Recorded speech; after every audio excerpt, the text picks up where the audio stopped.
Good morning, members. It's the appointed time. We have a quorum. I call the meeting to order.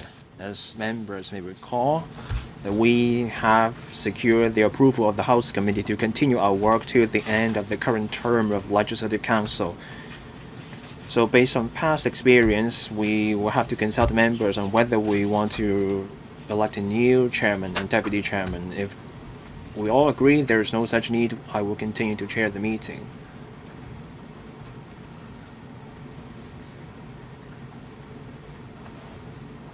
Speakers not coming through. So I will do a good job at it. So I thank you all for your trust and support. So we now come to item 1 on the agenda. Since the last meeting, no information paper has been issued. Item 2, recent railway incidents. Now for this item, we were going to focus on 2 incidents involving engineering trains along the East Rail Line. But then last Thursday, there was a serious service disruption along the Chung Kwan-o line. Many members approached me hoping to discuss the matter today. So the subcommittee talked to the administration about this. So in a moment, the MTR Corporation will report on the incident last week as well. So we now invite the administration and the MTRC to join us. Good morning. Members, you can press the request to speak button now.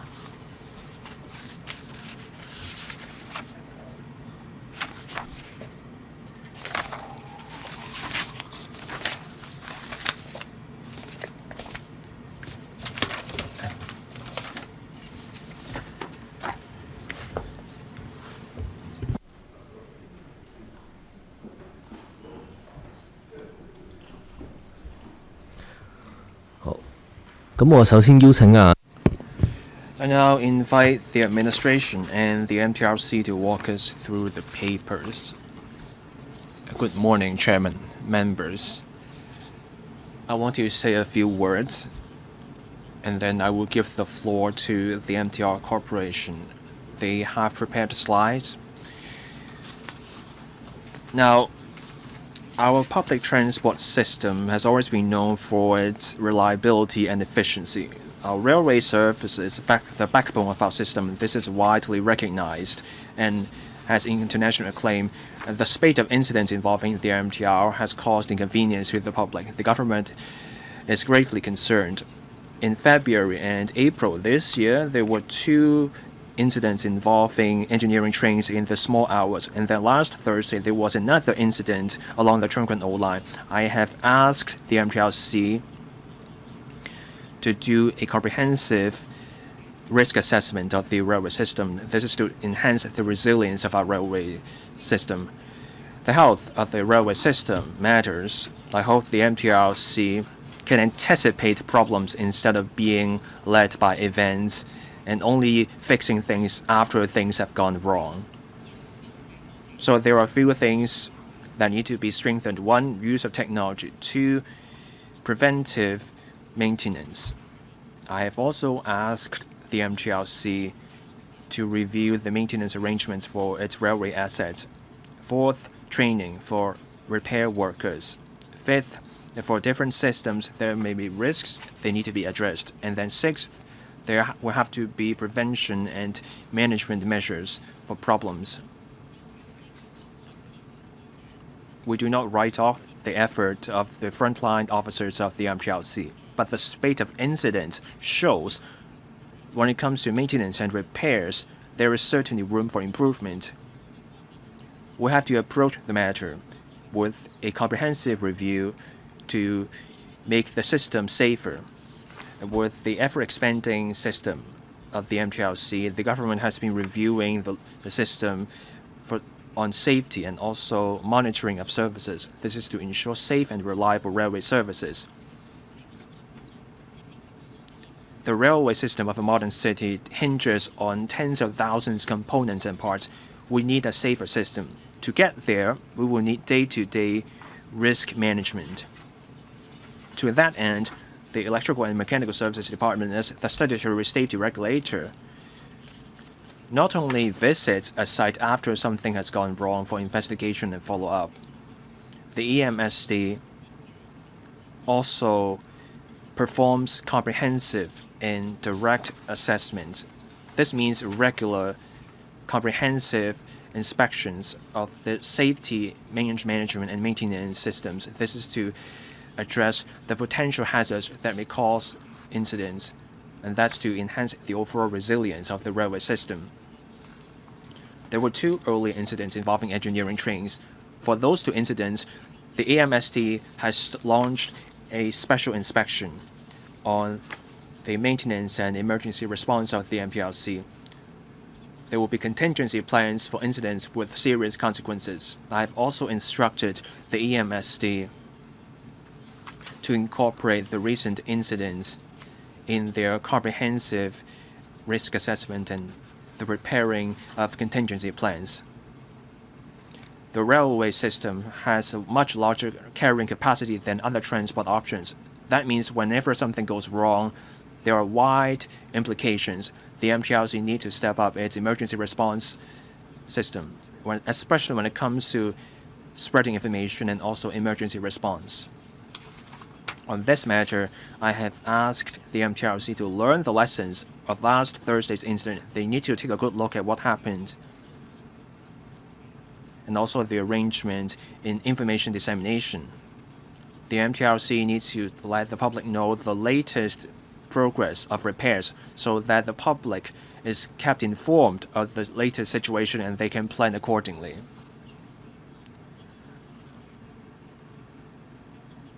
With the latest information, the public can decide and look for alternative routes depending on where they are. I have also asked the Transport Department to look in detail at coordination across public transport operators when it comes to emergencies. And when such unforeseen problems happen, swift action is needed to mitigate the impact on the public. Take the incident from last Thursday. I noticed that the frontline officers of the MTRC as well as district care team members and also franchise bus operators made an active effort to address the problem to assist the public. My heartfelt gratitude goes to everyone who took part in coordinating the assistance to the people affected. There's room for bringing together more community stakeholders to help the MTRC and other transport operators. These stakeholders can play a role when they need to bring people together at short notice. Last Thursday's incident happened during the evening rush hours. In 2023, the government worked with the MTRC. We discussed the service rebate system. So a sum of money has to be set aside for rebates. So for such incidents, there will have to be an extra 20% in the money to be set aside for a price for fare rebate. This is to reflect the impact on people when incidents happen during those hours. And for this incident, $19.2 million will have to be set aside for the rebate. And then you have to factor in the incidents involving the engineering trains. The cumulative funds for such rebate will mean there will be a day with half-priced rides for people. People rely on the MTRC for commuting. I hope the MTRC can see that the greater their ability, the greater their responsibility. Just like the public, the government has high expectations of the MTRC services. The responsibility lies with the MTRC and the MTRTs alone. The TLB will ask the MTRC to submit a report on the incident from last Thursday to the MSD within a month. The MTRC will have to do a full review of its system to ensure the system's resilience and emergency response. This is to ensure the corporation continues to provide quality service to the public. Now, over to the MTRC, they will brief us on the incident with slides, and then we will be happy to take questions from members. Ms. Jenny Yuan from the MTRC. Good morning, Chairman, members. The MTRC takes the incidents that happened very seriously. Now, we are the operator of a major mass transit system. Every incident caused inconvenience to people and disrupted people's travel plans. On this note, I want to apologize to the passengers affected once again.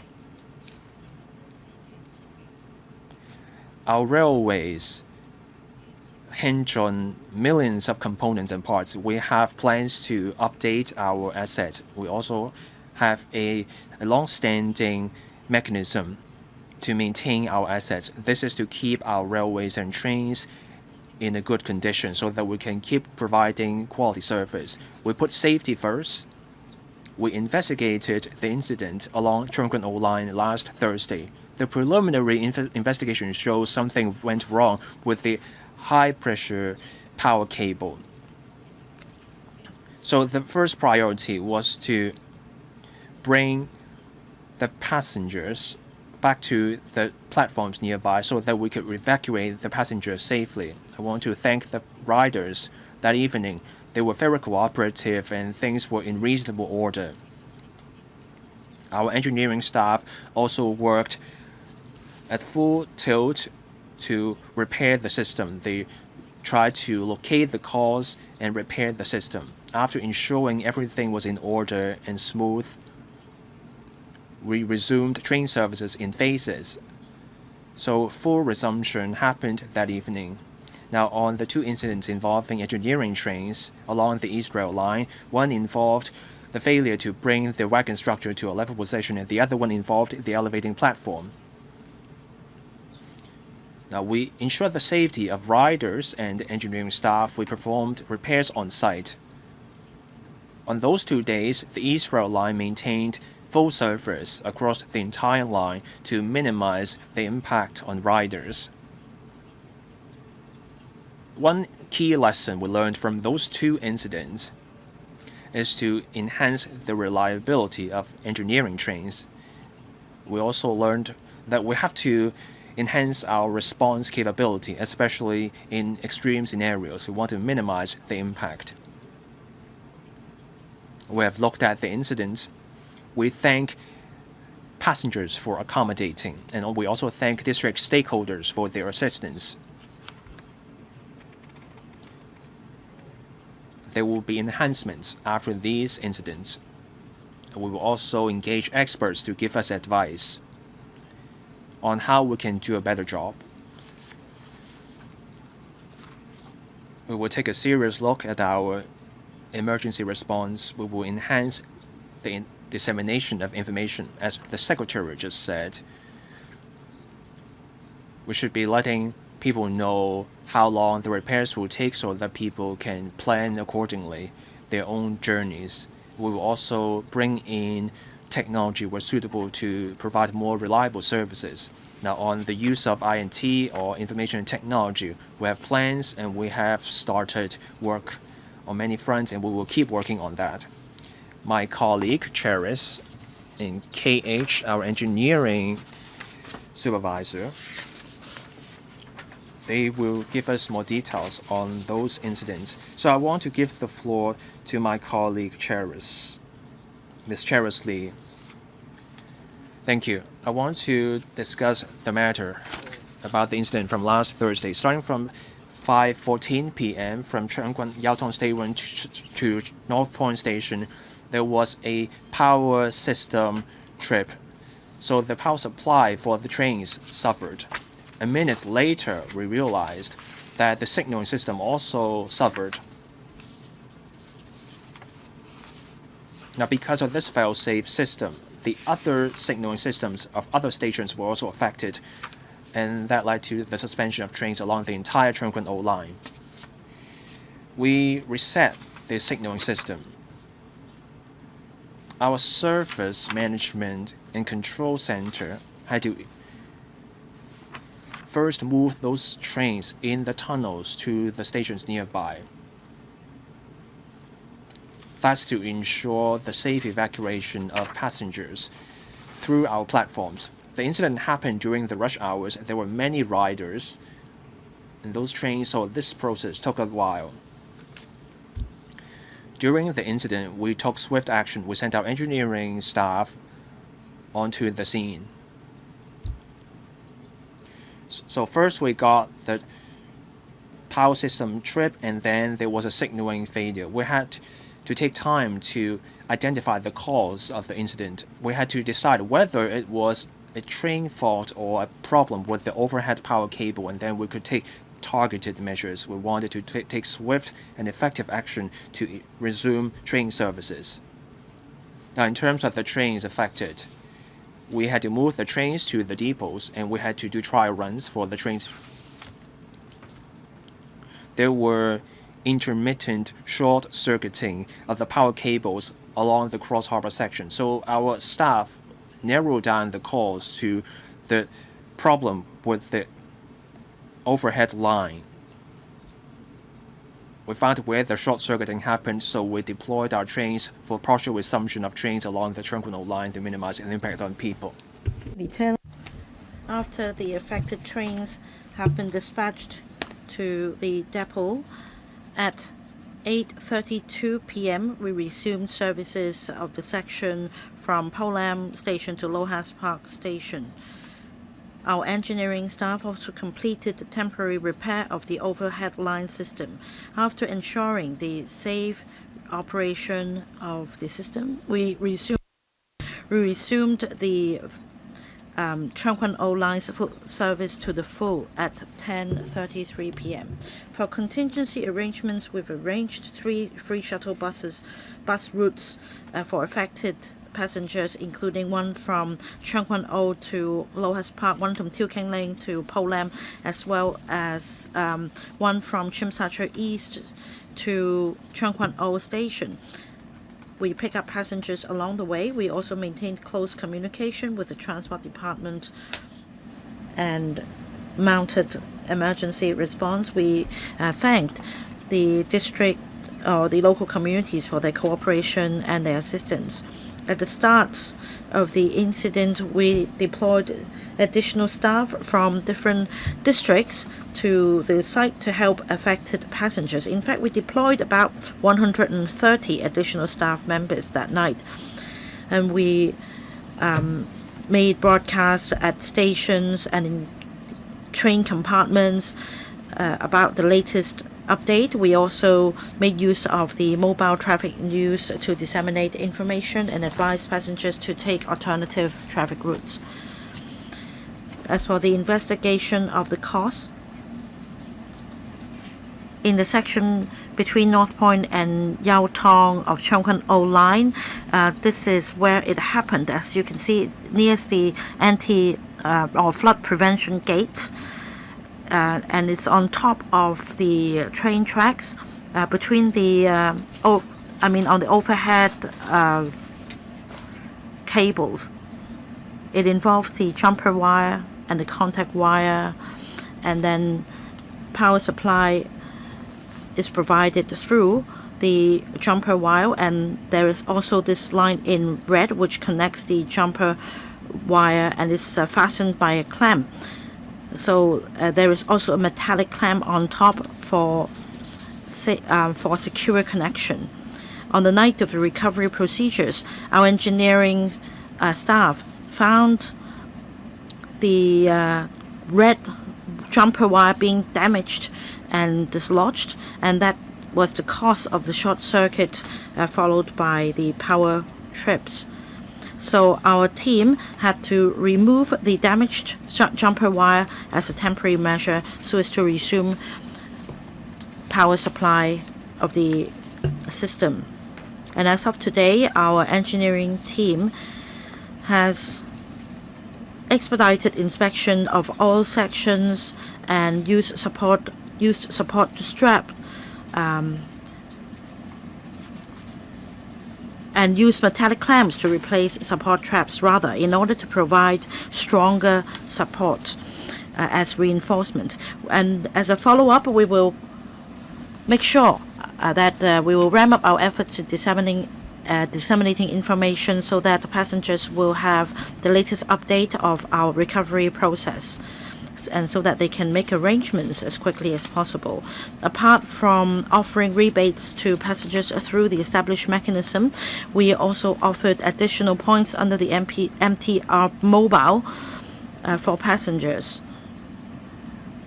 And we also will coordinate with the Transport Department to enhance shuttle bus arrangements to make sure that proper directions will be given to affected passengers. And throughout this incident, we have been very grateful to the support and assistance given by the government departments as well as local communities. And we'll continue to collaborate with the local community to improve our emergency response capabilities. Now, I will now give the floor to Mr. Lee Kim-hong, Chief of Operations Engineering Maintenance, to elaborate on the recent incidents on the ERL. Now, I'd like to talk about the two incidents. The first took place at about 4 a.m. on the 5th of February. A crane engineering train was responsible for lifting sleepers of about 80 tons at the section between Tai Wo and Fanling Station. And that was at the section of the where the inclination was the highest. And our staff acted according to the established procedures in triggering the leveling function. But because of the tilt, the auto safety feature was triggered and the leveling function was locked. Now, our engineering staff immediately tended to the scene for recovery.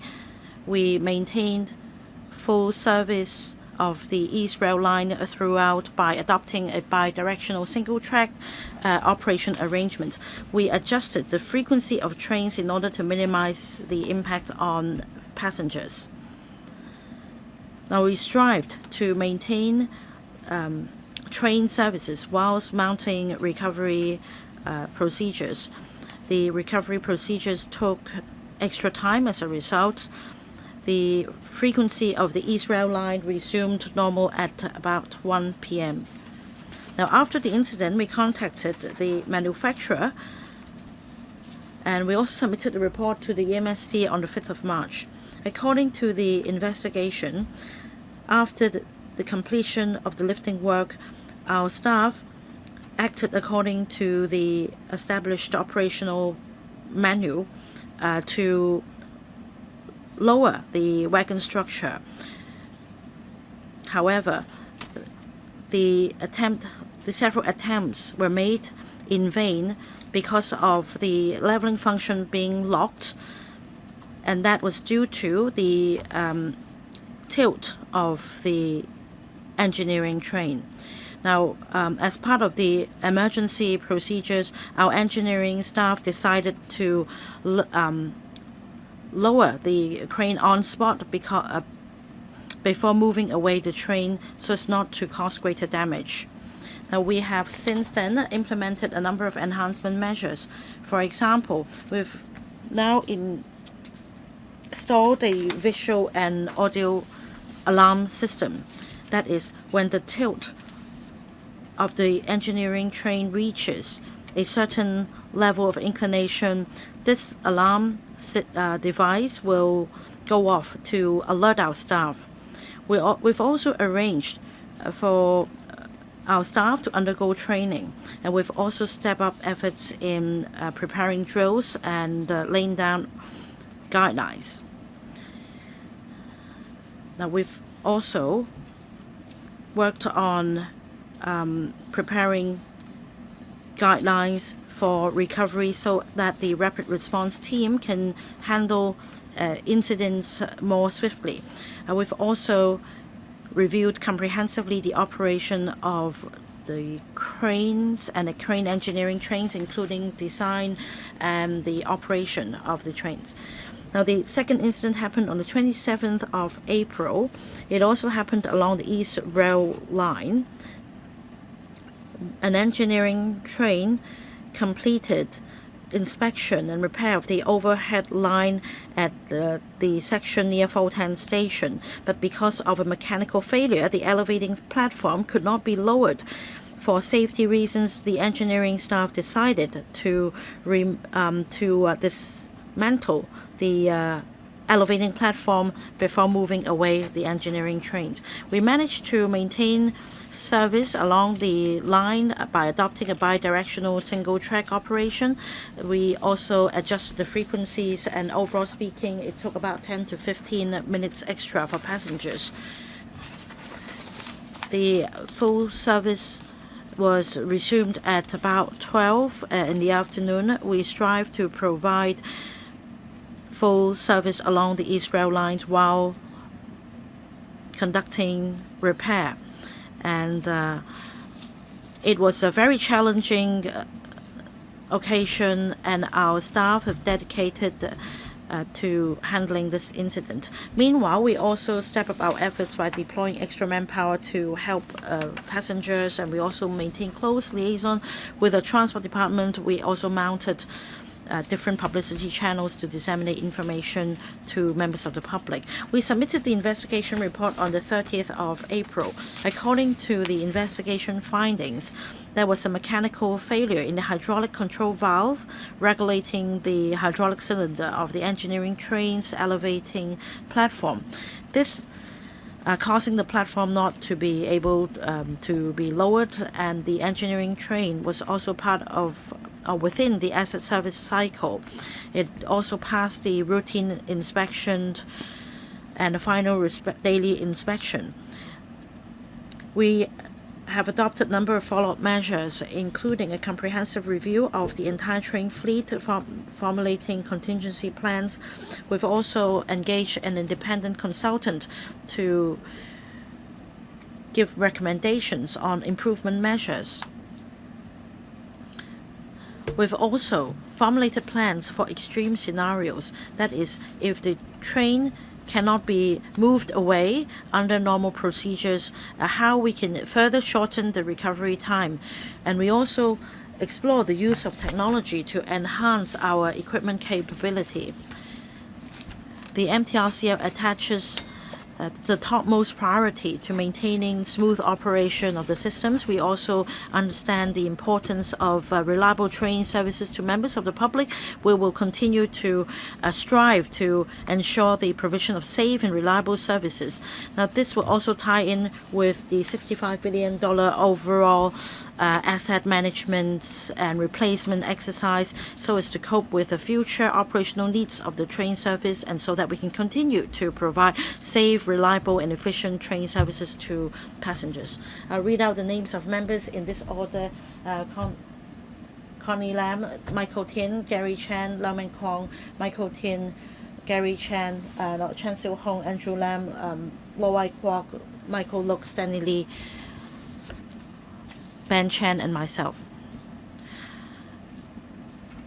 We have lots of members waiting to ask questions, so please make sure that the questions are concise and succinct, and please make sure there is time for the administration to answer your questions. If need be, I will allow a second round, but then if you use up your time or go beyond the time limit, then it may not happen. Ms. Connie Lam.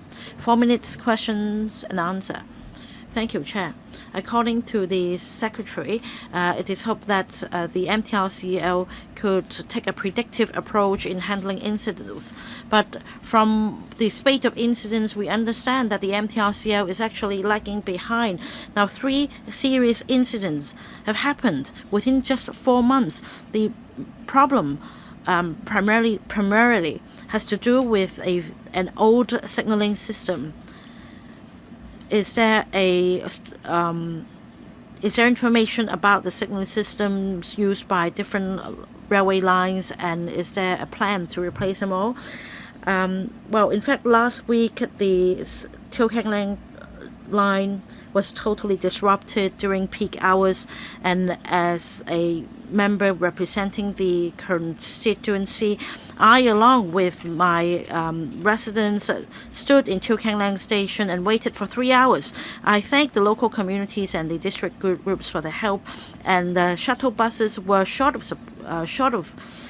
supply at the moment, and the staff did not provide clear instructions. There were lots of bickerings. In fact, we need signboards to tell members of the public which shuttle bus to take. There should be different routes at different stations and destinations such as Po Lam, Tseung Kwan O, Lohas Park, Hang Hao, so on and so forth. Passengers were furious. Is there any response plan to cope with such an incident that happened during peak hours? Now, about the service performance rebate, I understand that $19.2 million will be offered by the MTRCL, but I don't think it's sufficient. It's just a drop in the ocean because of the paralysis of the railway line. The whole of Hong Kong, or half of Hong Kong, was affected. 400,000 people lived in Tseung Kwan O, and they were seriously affected. No commuting was available, and only a half-fare special fare day as compensation for Tseung Kwan O residents, I don't think is sufficient. Will you offer 3 special fare days for free rides instead? Well, this incident also exposes another problem. There will be a substantial increase in the population intake in Area 137 Tseung Kwan O after redevelopment. After development, will there be another cross-harbour line that connects directly to Sai Wan Ho? 3 questions. Secretary.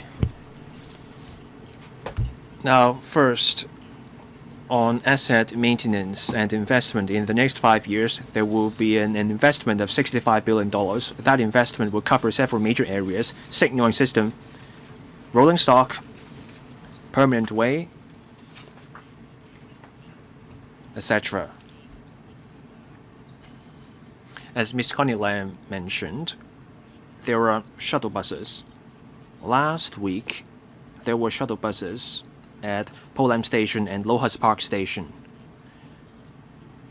I agree with Ms. Lam that there is scope for improvement. The scope for improvement lies with the signage and the routes involved.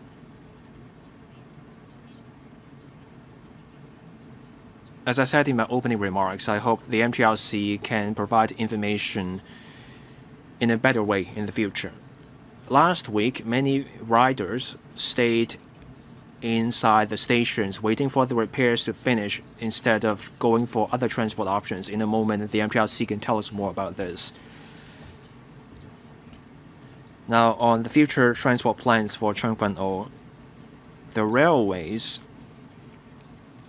serve many people at this moment. In the future, we will have Area 137's intake.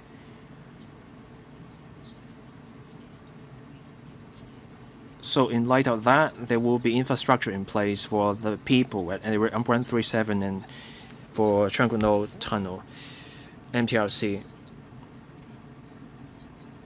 We have works going on to update the signaling system on the 4 urban lines. We start with the Tseung Wan line. The target is to get it done by 2026.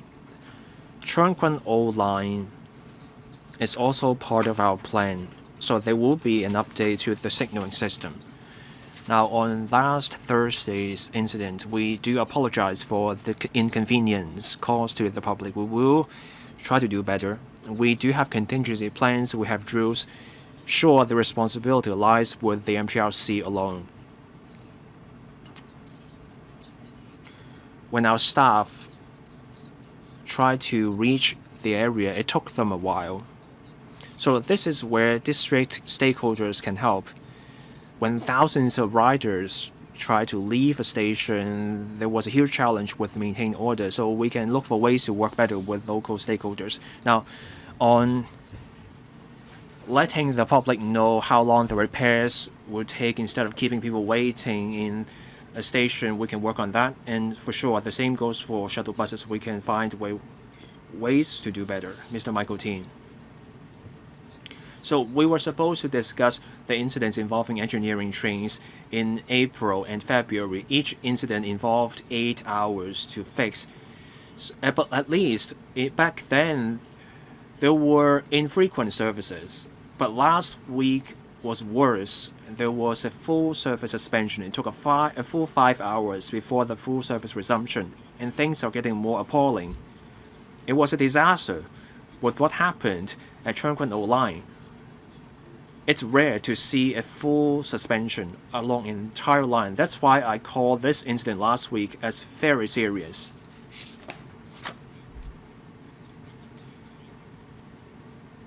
So the management of the MTRC made a very serious misjudgment. Now, the East Rail line just got its upgrading of its signaling system, but for the other 4 lines, the plans were supposed to be completed by 2021, but now it will take up to 2029. So it will take another 4 years to upgrade the signaling systems for those 4 urban lines. So when something goes wrong, we will see full suspension of service, and people will have to rely on shuttle buses again. People may forget about this, but we can see the consequences. Why not switch to manual operation for the Cross Harbor Link? I'm looking at the 2023 incidents. 2024, there was an incident along the Kwun Tong line. There was no surface suspension along the entire line. So why was there a full suspension last week? Now, suppose the MTRC was so hesitant to switch to manual operation. Why suspend even the service to Lohas Park? That's the most maddening part. The section along Lohas Park was fine. Now, a question for the engineering trains. I got so much information a moment ago, so I have a question. Say along the East Rail line, you have another incident with the engineering train. Can you fix the problem? Can you move away the engineering train right away if it happens tomorrow again? I heard studies, etc. I don't know what will happen when this kind of incident happens again. The MTRC can take those questions. Ms. Jenny Yeung. I will briefly comment on the engineering trains, and then my colleague Charis can tell us why we could not switch to manual operation for the Cross Harbor section.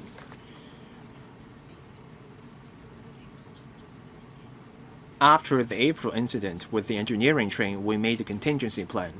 When something similar happens again, there will be a way for us to move away the engineering train from the tracks faster. So when something similar happens again, we will have a contingency plan in place. That's better. Now, Charis will discuss the point about manual operation.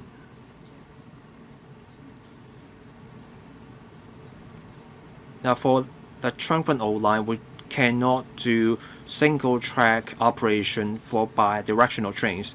If we switch to manual operation, that will lead to much longer journey times. And without the signaling system as protection, there will also be safety risks. Another factor is the facilities of our platforms. So when you share the same platform for bi-directional trains, there were major risks for alighting and boarding because there will be confusion among the riders. The Chuan Kwan O line links up the Island line and the Kwun Tong line because you have the Yau Tong station and the Koi Bay station. There will be major confusion during rush hours, and because of these factors, we decided against bi-directional trains along the single track. But why suspend the service between Teo King Land Station and Lohas Park?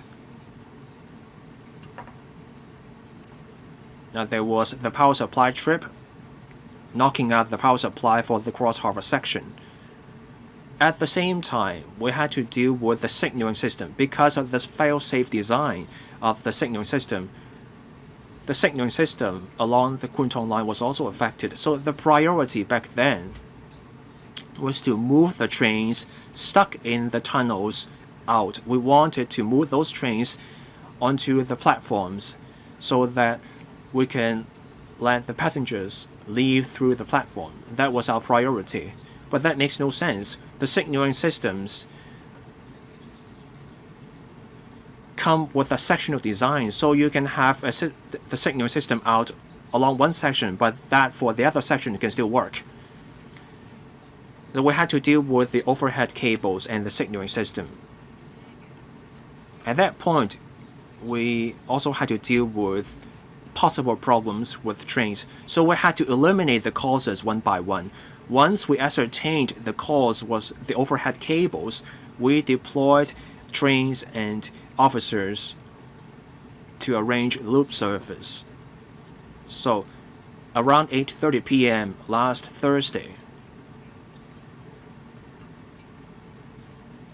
we could resume part of the service along the Chun Kwan O line. Mr. Gary Chan.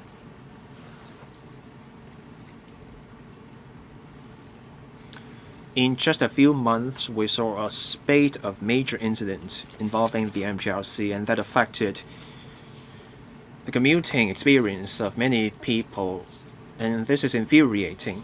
Now, I've just heard the MTRC's response, and what I think is that the MTRC simply passed the buck, and they are resorting to linguistic sleight of hand. You screwed up, so you should be compensating the people for the inconvenience. So you shouldn't call the rebate thank you day. You should call that compensation instead. Should people thank the MTRC for what you have done? The MTRC made a mistake, so it should be doing something in compensation. Now I want to turn to the two incidents involving engineering trains. I went through the paper. I'm looking at paragraph 4. On February the 5th, there was an incident. The engineering team could not fix the problem sooner because there was no guideline addressing this kind of extreme scenario. And then the MTRC just told us they did not have guidelines targeting that kind of scenario. So the manufacturer's guidelines were silent on this. The same went for the MTRC's own guidelines. We're not blaming the frontline officers. The problem lies with the management. How come the management was oblivious of this absence of the guidelines? How come the management missed this? The management of the MTRC should be held accountable. The MTRC said it sent people there at 4 a.m. You had no procedures for that. Sending people there would do no good. And this is a major letdown from the management's behavior. The incident last Thursday led to congestion in the entire Island East District. Back in December, there was something similar. In Chun Kwan O, there was a flash. Some parts of the station were charred. Why hasn't the MTRC learned from its own incidents? Let's look at our MTR corporation. It made $15.7 billion in net profit last year. The operation of the MTRC has a bearing on the commuting experience of 7.5 million people in Hong Kong.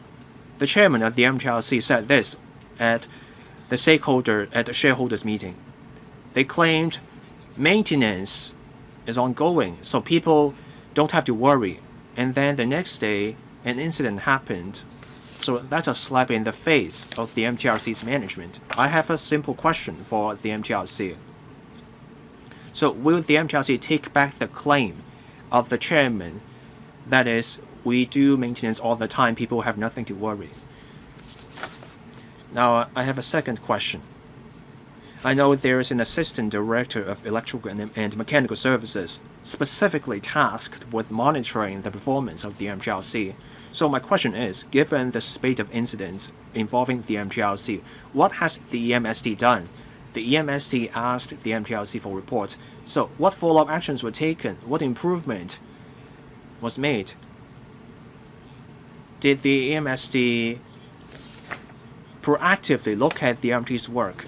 The paper says the manufacturer of the engineering train did not provide the guidelines. Was the EMSD aware of the problem? So those are my two questions. 所提嘅港鐵近期雖然喺兩條線度出現，但係都係接二連三咧。其實我都好似同剛才議員所講，或者喺市民嘅角度啦，我都係真係表示極度關注同埋都係失望嘅。所以咧就住我頭先發言嘅時候咧，我都提及過去咧都做咗好多全面嘅檢視，亦都好多研究，亦都係會即係作出維修保養嘅一啲提升。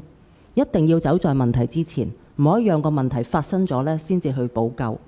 咁所以呢，就除咗港鐵一陣間可能回應一下呢，喺機電工程處呢，我都要求咗佢哋呢要做一個主動嘅全面嘅一個審核，尤其是喺工程車嗰兩個事故裏邊所突顯出嚟呢，就係譬如啲程序裏邊有一啲冇嗰個指引清晰，同埋就係如果你發生咗一啲事故嘅時候呢，點樣可以用最快嘅時間去處理嗰個工程車出現嘅問題，而唔係去到嘅時候先至有好多人喺度圍住，但係其實就無從入手啦。我覺得呢個係非常之緊要嘅。第三呢，就係當佢哋去做一啲嘅全面審核嘅時候呢，我都由機電工程署同我講咗呢，就係話呢，其實都要定一啲重點優次嘅，即係有一啲嘅組件部件，譬如係工程車咁。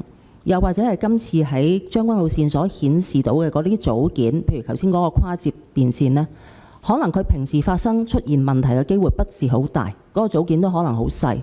但係如果出現咗問題呢，嗰個影響係非常之大，即係話個隱患呢會係高。呢一啲呢，就一定要要求呢港鐵呢喺佢個維修保養嗰度，除咗係一個全面嘅計劃呢，係要重點盡快去將嗰個安全係數提升到最高。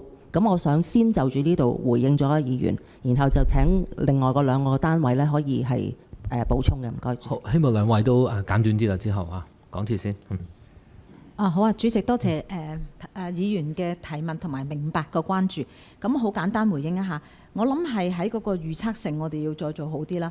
即係譬如喺同一件事件將軍澳事件，我哋喺第二啲線路用緊嘅一個新嘅創新科技嘅軟件呢，其實可以睇到列車即時嘅狀態嘅。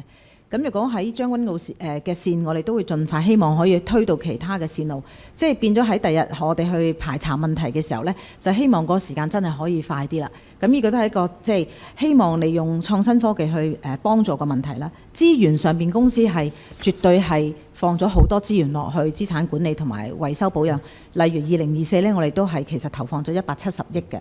咁當然喺供應商嘅即係 menu 同埋我哋嘅指引方面呢，亦都就住呢次嘅即係可以話係事件呢，我哋重新將所有工程車嘅即係呢兩個相關文件都檢視咗一次，因為有時指引呢係同時喺即係menu 裏邊呢係可以話作出嚟嘅一個用基於我哋自己經驗同埋我哋嘅做法一個演繹，咁係咪可以再做好啲呢？呢個都係一個工作。最後呢，就係工程車整體嘅檢討啦。除咗機電工程署都會做一個即係審核之外呢，我哋自己都已經聘請咗顧問呢，同我哋再睇一次我哋400多部好多款唔同嘅工程車，佢哋嘅維修保養啦、設計啦，同埋喺嗰個即係嗰個準確性嗰度或者嗰個可靠性，可唔可以有啲地方可以再提升？同埋最後就係當事情發生極端嘅情況，我哋嗰個預案我哋其實係會俾同事直情係希望可以實質咁去做定一啲預案，係喺臨場去做呢啲咁嘅工作，希望即係將嗰個問題再發生嘅時候，即係影響減到最低。好，因為都超時好多啦，頭先局長都已經就機電工程署嘅工作都俾咗一啲解釋，咁如果有需要我哋再跟進啦。下一位梁文廣議員。多謝主席。首先就係港鐵作為即係香港最大最重要嘅公共交通嘅營辦商，其實真係每一次嘅事故影響嘅數以百萬計嘅香港市民，其實接二連三嘅呢啲即係事故，真係令人係感到失望。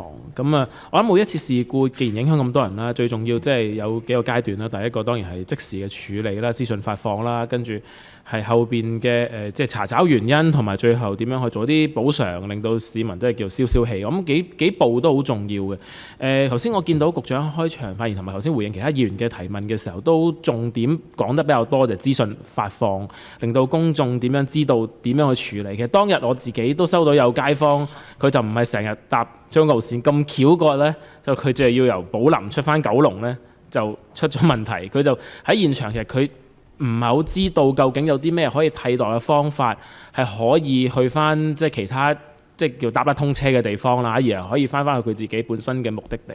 呢個事件上面係咪都反映咗即係除咗用以往即係港鐵用緊嘅一啲方法，或者係透過可能而家當日我都睇到嘅，當日我記得我同阿主席同埋阿林議員喺辦公室其實傾緊，喂，究竟啲車點搭啊？有冇車點樣解決街坊個交通問題？有冇其他方式其實可以再補足翻，包括一啲替代路線㗎？舉例，你去邊度有啲咩車可以搭，或者係仲有就近可以揾呢度求助，係咪可以喺現場有多啲呢啲資訊喺個站度去發放呢？似乎而家我哋嘅觀察啲現場呢，就定係你去邊度搭接駁巴士啦，或者係你唔明去揾人幫手，但係似乎當日亦都另一個問題就係當日揾唔到港鐵嘅同事可以即刻問到一啲即時嘅答案，嗰位街坊嘅轉述。咁所以呢啲資訊發放同替代方案上邊係咪可以多啲嘅即係叫資料可以提供到呢？咁我諗呢個都係即時應變，令到大家嗰刻冇咁彷徨嘅好重要嘅方法。另外一個亦都係事後嘅一個補償。其實頭先我聽到即係包括喺個罰款或者係包括喺嗰個儲備裏邊需要即係安排一啲即係特別票價嘅日子去俾到市民去做補償。呢個我覺得係。當然機制上面佢定係做嗰個就係符合到機制嘅，但係我覺得遠遠係唔夠，因為其實當日影響嘅情況就太大啦。正如好似先林議員所講，喂，係咪即係有啲額外嘢都表示致歉？其實你做多少少，大家條氣會順啲呢？即係唔係定係我會按住個機制嗰個本子做完咁就算數？咁大家覺得你就即係。講完就對唔住咯，咁就算數啦。咁其實呢個都唔係睇到市民睇唔到你哋即係呢方面嘅一個誠意。咁所以我諗，除咗本身嘅機制以外，係咪額外有一啲即係補償可以提供俾市民？我覺得呢個都係你哋考慮裏邊嘅一個重點啊。多謝主席。好，主席嚇，我都想答一答阿梁文廣議員，容許我具體少少喺消息發放嗰度。作為一個我都經常搭港鐵嘅人呢。我留意到當日亦都有啲街坊就講，因為其實好多時呢嗰個事故發生咗呢，佢嗰個預算嗰度呢，佢冇咁掌握得好。當然一方面呢，當港鐵去發放消息嘅時候呢，因為預咗市民係可能會未必即時收到，咁要盡量避免個混亂。但係呢，我諗我要求咗港鐵同埋同運輸署呢，要兩方面要配合一下。譬如有一啲市民以往譬如可能將軍澳線咁，可能不時有啲譬如信號系統或者其他線都有嘅時候呢。譬如咁樣講，如果佢能夠港鐵可以即時到預測到呢個事故可能喺1個鐘頭或者1、2個鐘頭裏邊應該可以處理得到，又或者有一啲嘅事故呢，估計可能要2至4個鐘，即係呢一個我唔係話我今天講咗一定係咁樣做，但係可以分類嘅，以嗰個時間性俾市民有個預算，就唔會話有咁多呢積聚喺嗰度嘅時候呢，左等右等。我覺得呢個呢一定可以改善。第二呢，就我諗好似頭先阿林素蔚議員都提，以將軍澳為例，因為呢沿線嗰度有7個站，都有唔少嘅一啲嘅居民住喺站上邊嘅，咁所以呢，其實呢，當天呢，我睇到個數據呢，港鐵預備咗嗰啲特別接駁巴士呢，係共有3條線，共接載咗1萬多個乘客數量。咁但係我覺得喺公交方面呢，譬如我哋睇得到，如果係喺過海隧道嗰段，因為當日個信號系統係因為個電力嘅中斷而影響埋嘅時候呢，我都要求咗運輸署盡快做一個預案，探索一下，譬如一啲過海嘅巴士，北角或者係鰂魚涌呢啲地方，係咪可以加開，或者係同港鐵嗰邊要求佢哋喺嗰個接駁巴士嗰度呢，可以顧及呢樣嘢，盡早做定預案。呢個係第一。第二就係就住回贈啊回饋嗰度呢，如果可以請阿楊總監可以講講，就係剛才提到就係除咗係根據嗰個服務回饋嘅機制，會做嗰個嘅一個嘅一啲嘅揀一個星期六或者星期日做一啲嘅乘客嘅優惠之外，特別針對將軍澳線受影響嘅居民呢，或者請阿楊總監可以再講得清楚少少，答阿梁文廣議員。好，楊總監。好多謝主席多謝局長，多謝議員嘅問題。明白對市民嘅影響，嗰日的確係即係好大嘅。咁所以我諗喺嗰個除咗我哋嘅本身機制裏邊嗰個回贈之外呢，其實我哋都諗緊會唔會有其他嘅方案呢，可以揾得翻即係受影響嘅乘客，然後俾翻啲額外嘅一啲回贈。咁我哋而家諗緊嘅，即係其中啲途徑，例如好似我哋用我哋 M 超 Mobile 嘅乘客呢，因為我哋就比較知道佢嘅出行，咁呢個都係其中一個方法。咁我哋會喺即係呢一個時候，我哋會諗一諗嘅嚇。多謝你哋嘅意見嚇。好，頭先局長對嗰個資訊嘅補充嗰個觀察都非常之貼地啊！呢個都係當日我喺現場見到好多街坊嘅一個情況，咁都希望呢樣嘢我哋將來啦，就事故越嚟越少，但係有嘅時候都希望可以改善啦。下一位係陳紹雄副主席。多謝主席。港鐵呢幾個月接二連三發生呢啲事件呢，就一單又比一單嚴重嘅，對於市民大眾出行真係造成好大嘅影響，亦大大咁削弱咗不少市民對港鐵嗰個能力嘅信心，包括我自己在內。頭先阿局長提到就係話走在問題之前，我相信政府當局、港鐵嘅管理層都係咁樣諗。但係諗就天下無敵，做就可能有心無力。點解咁樣講呢？睇翻呢個文件入邊咧所交代嘅呢3個事件，有好低層次嘅錯誤出咗嚟。你包括2月份嗰件，即係好簡單喺供應商佢嘅操作守則入邊，就係你如果遇到某啲情況底下做一個簡單重置就搞掂啦。咁竟然係我諗係咁多年啊，都係忽略咗呢部分。須知任何嘅設備以至於工程車等等嗰啲嘅操作非常之重要，涉及第一係安全問題，第二遇到有事故嘅時候點樣可以有效處置呢？咁如果係冇熟讀嗰個供應商提供嘅指引，你會唔會出現有啲嘢都係睇漏咗嘅話，冇喺你嘅手則度出現嘅，到時一發生嘅事可能係好大件事。第二就係喺522事件，我又好費解嘅。究竟點解一個電力嘅故障，即係你嘅架空線路嘅故障，係會導致到應該係獨立嘅系統嘅信號系統都會出咗事呢？而你見到前文後理嘅話，由5點14分冇電，即係短路冇電，跟住去到5點15分信號系統開始受到影響，然後大約30分鐘就有個啟動信號系統 fail safe， 列車服務全線暫停，以至於2個小時後先至揾到嗰個故障嘅點個來源等等，咁先至作出相應嘅處理。呢件事點可以接受呢？我點解咁講就係因為喺成件事俾人個感覺就係大家，尤其是前線人員，佢哋好努力去做嘢嘅。咁但係咪因為經驗不足，管理層經驗不足，前線人員經驗不足，遇到啲情況底下冇作出應有嘅判斷，而係花咗好多時間，好努力想恢復服務嘅時候，但係無從入手，2個鐘頭後先至揾到個點，然後先至陸陸續續恢復。喺成個嘅設計入邊，港鐵做咗大量嘅研究，揾顧問，做咗資產嘅管理等等嘅嘢，出咗一連串嘅文件，4大資產等等咁。但係應該就越嚟越好嘅，但係出現咗啲情況，究竟個源頭係咩原因呢？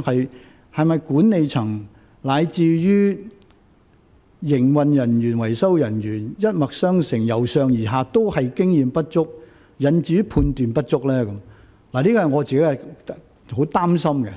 我希望我唔係。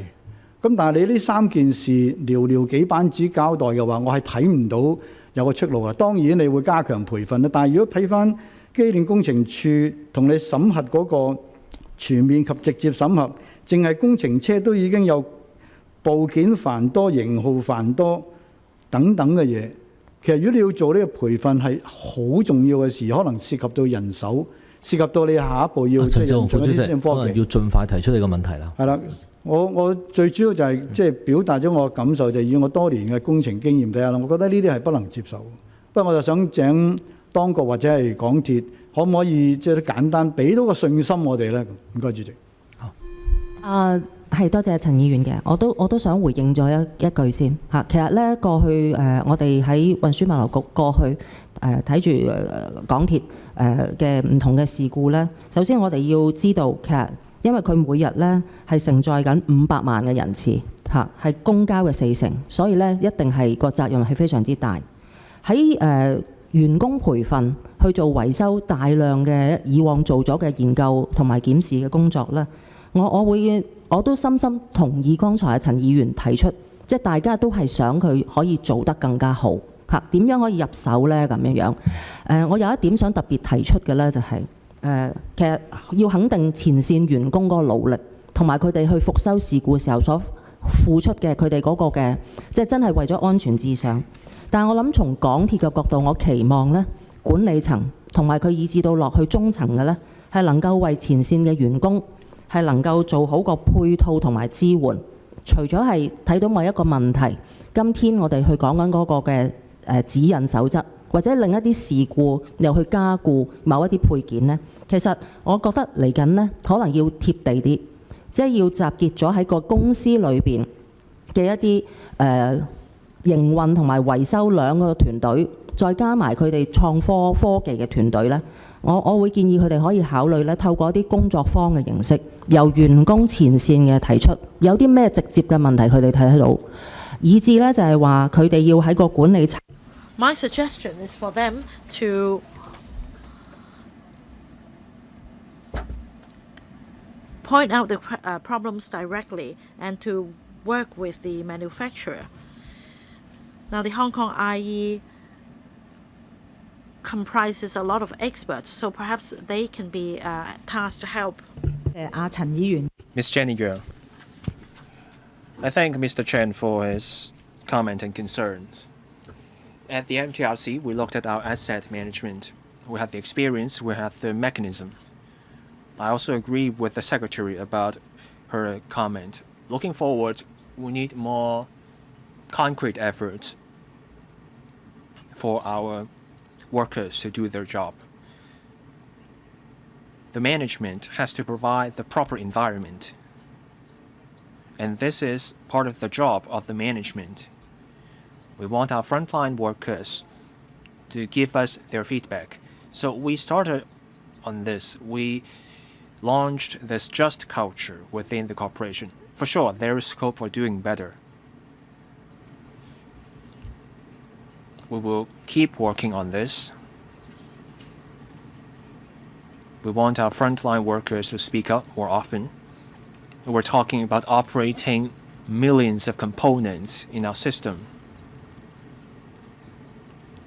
Everyone in the corporation has to do their job so that we can keep the whole system moving. So we will make an even greater effort on this front. Mr. Andrew Lam.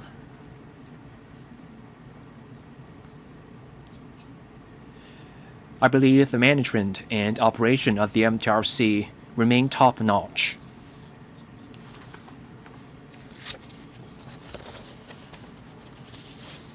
But there is something I don't want to see, and that is a decline in standards.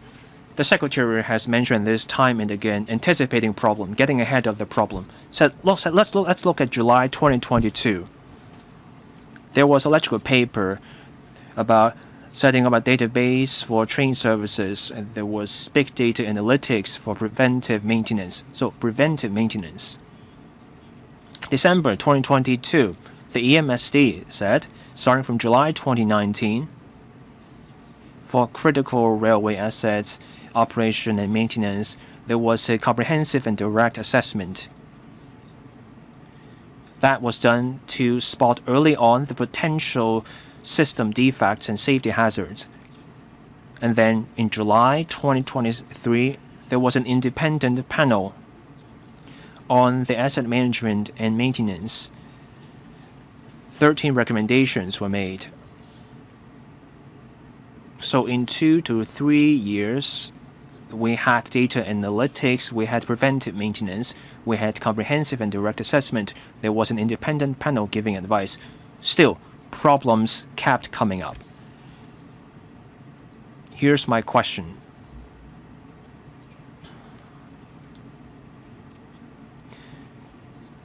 Is it a problem with the systems? Meaning, are there defects with our systems? The Secretary just mentioned a number of problems. Or is it a problem with execution? The last thing we want to see is to keep monitoring the existing systems or monitoring the work. We don't want to have to keep reviewing the review system. So maybe the MTRC or the Bureau can give a reply on this. Thank you.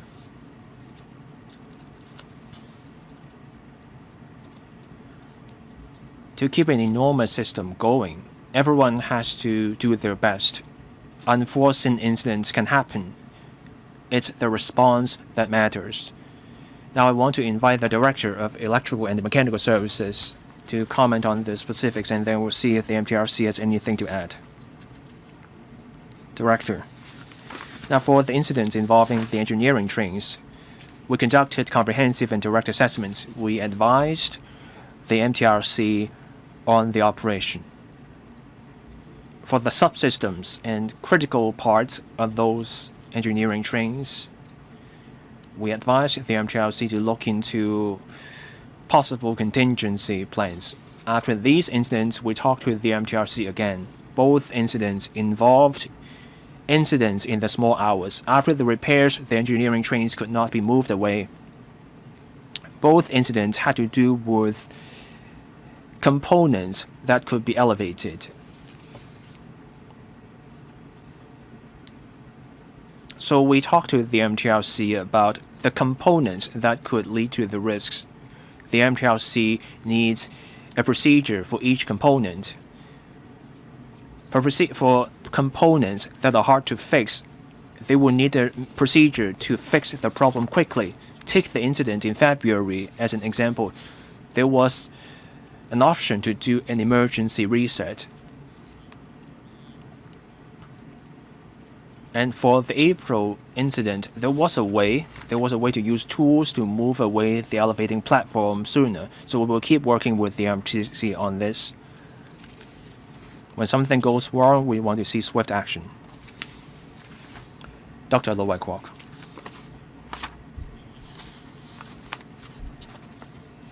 On May 22nd, a serious incident happened along the Chun O line. One problem was the dislodged component of the overhead power cables, and that brought to mind on the 16th of November 2023, an incident happened to the Chun O line as well. The Kwun Tong line was also affected, and that led to service disruption for 5 hours. That was also an incident involving the power lines. At that time, near Tuking Land Station, a device was involved. A simple copper cord snapped, and that led to major paralysis of the rail system. So we held a meeting to discuss the problem. At that point, I made the observation that risk management mattered. The first step of risk management is risk assessment. That means a full review of all the components of your rail system. Look out for where things may go wrong. When a copper wire that snaps can cause serious problems like that, then you simply put in an extra copper wire as a contingency. And then on the 2nd of October 2021, at Causeway Bay Station, something similar happened. A billboard came off, and that ripped off a train door. And then 2022, 13th of November, a metal fence of Yau Ma Tei Station was dislodged, and the train was affected. It departed from the track. Those dislodged parts led to major problems.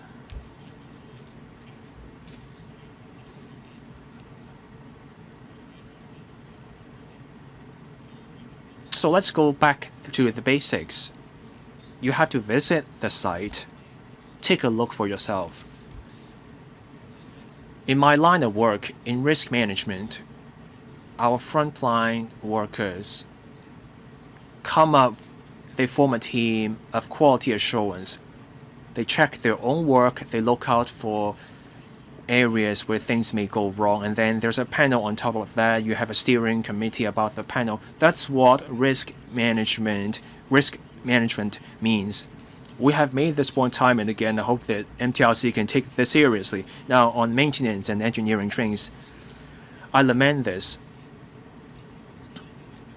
Those engineerings cannot fix their own problem. The MTRC said there were checks. Can we have a thorough drill? Can we have a drill involving engineering trains, make sure the engineering trains work properly before we deploy those engineering trains. This is not about innovation and technology.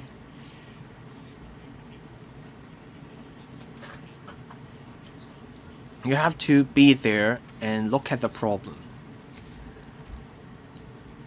Secretary, I agree with Dr. Low on his observation. I also went through the records. There are lessons that can be learned from the past.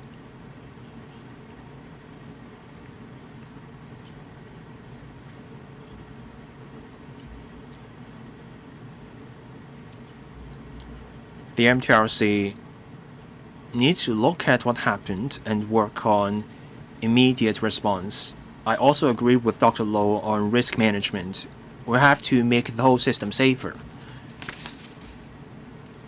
Something went wrong with the small components along the Chun Kwan O line, and that led to a power supply disruption. So what appeared to be a small problem led to much wider consequences. One comment. Please don't tell me this incident from last week also originated from a snapped copper wire. So I hope the MTRC can give us more details about this investigation in due course. Mr. Lok Chung Hong.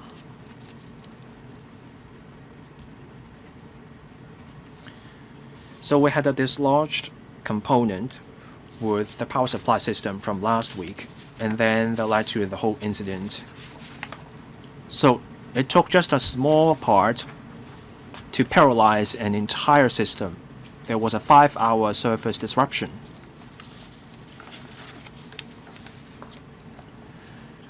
There's a problem with the manpower arrangements at the MTRC.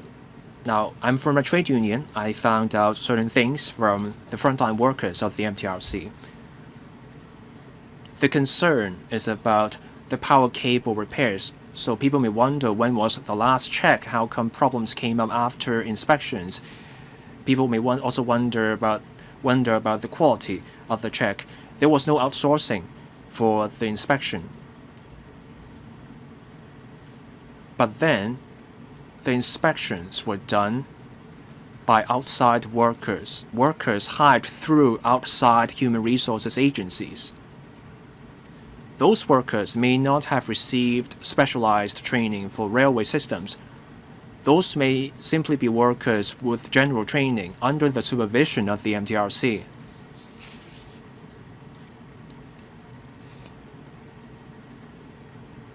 Was there a quality issue with the inspection done by these workers?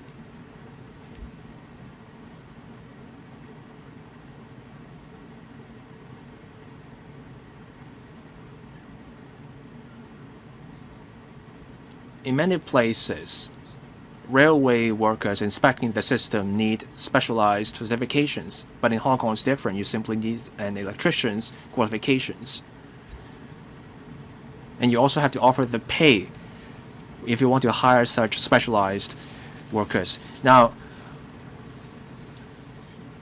on the CUC point, these workers are not directly under the MTRC, and they may not have had training for emergency scenarios. They simply work on their customer support, etc.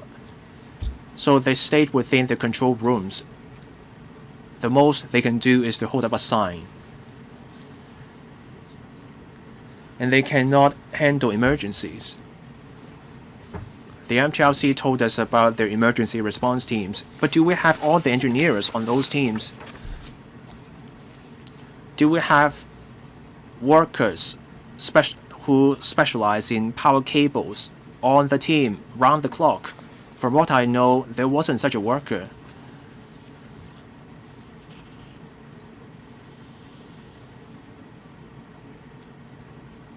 And then when you did not have such a worker, you may have to escalate the matter, and you had to find the specialist, and that led to delays.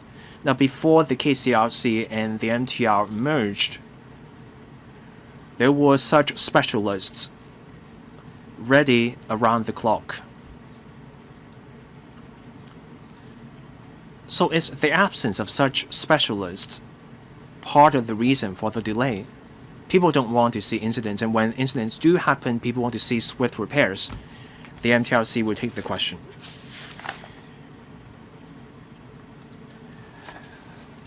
First, the emergency response team, we have generalists on the team. Our officers went to the site quickly. If there are ways for us to better resolve problems, we're happy to look at ways to make that happen in terms of resources. Mr. Sandy Lee. Thank you, Chairman. About the Chuan Kwan O line incident on 22nd of May, it happened in my constituency, and there was a full disruption of service. I'm gravely disappointed in the cause of the incident and how the incident was handled. Now, according to the announcement of the investigation findings, there was a one of the components of the overhead line got dislodged that caused a power trip. Now, shouldn't there be any smart sensors to monitor the positions of components, and shouldn't the alarm be triggered for immediate follow-up? Why did it lead to such a serious consequence? According to other members, $17 billion have been invested by the MTRCL in asset management. Now, is it really value for money if we continue to see these incidents? Next, about emergency response. Now, my team and myself went to different stations to observe the situation, and there were huge crowds at different stations. Now, in terms of emergency response, the MTRCL should conduct a holistic review. 130 additional staff members to man several stations from Teal King Lane, Chuan Kwan O, Hang Hau, Polam, and Lohas Park. That means only 20 additional staff members for each station to serve millions of commuters. And these staff members weren't even equipped with walkie-talkies, so I find it totally unacceptable. They should divert passengers much early on at stations such as North Point, Quarry Bay, Yau Tong, Kowloon Bay, so that passengers could be diverted properly. The MTRCL should really learn from this somber lesson. Another point is about the so-called Thankful Day. I'd like to talk about compensation. The MTRCL will offer compensation, so to speak, through MTR points, mobile points to customers. Now, we don't want the small favors dished out in such a manner. At least there should be proper concessions, compensation such as free tickets for Chuan Kwan O line passengers. It should be an apple-to-apple comparison for what happened on that Thursday, so as to salvage confidence. The MTRCL should face up to the blunder and be responsible. In fact, I've been in close liaison with the secretary, the director, and also the district office, including the Sai-Kung district officer. Now, we've all done our level best, but we should all learn from this lesson and make improvements. Right, 3 points. I'll give the floor to the MTRCL. I will ask my colleague to take the question on the power distribution system. And then Paul can talk about the emergency response. To answer Mr. Lee's question, at the time, no sensor devices were installed at that location, but of course we will explore this option because we have over 100,000 components for the overhead line system. Perhaps we can better leverage on technology to solve this problem. So we'll look into that. Paul. On downstream management, we on a regular basis conduct drills. We also have a response plan. On the day in question, we triggered the response plan. We also arranged for shuttle buses to serve affected passengers. Now, as mentioned by my colleagues, we deployed staff members from different districts to the affected stations to help.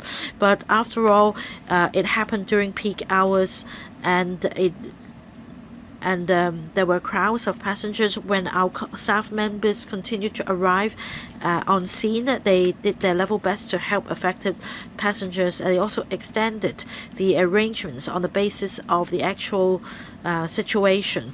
So we thank the police and the local community for their help, and we fully agree with the member that we will continue to conduct reviews and make improvements. Mr. Ben Chan.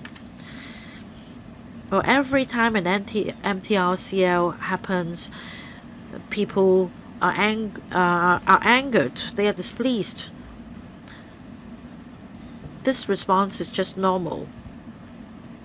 There is never 100% reliability of any system, but we should have 200% of efforts put in predicting incidents. We should conduct drills. Now, these two incidents involved engineering trains. It happened on the same line, affecting the same system. Has it to do with lack of knowledge of the system, or lack of practical knowledge, rather? Because after the first incident happened, there was a review, and then the second incident happened. It's pointless to submit the reports. Rather, we should draw up contingency plans for our engineering teams in particular to handle ad hoc incidents. This is really hard to palate.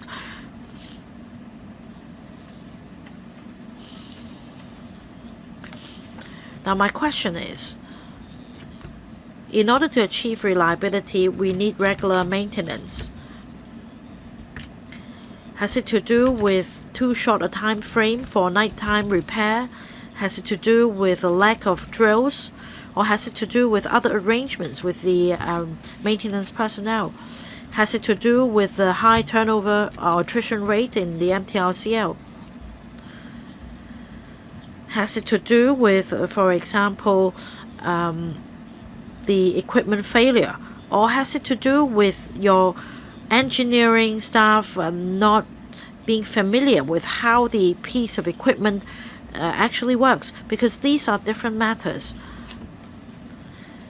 Well, if according to the investigation findings, the problem lies with your staff's lack of knowledge, then that's a major problem.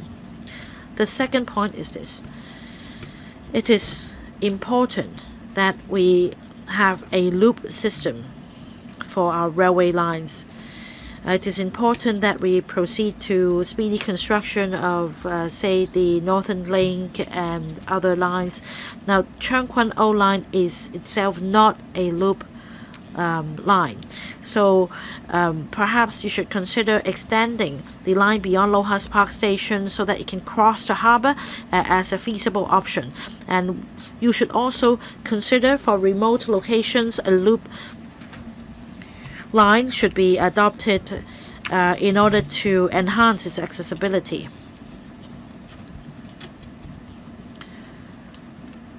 Secretary. Right, to answer the 2 points raised by Mr. Chan,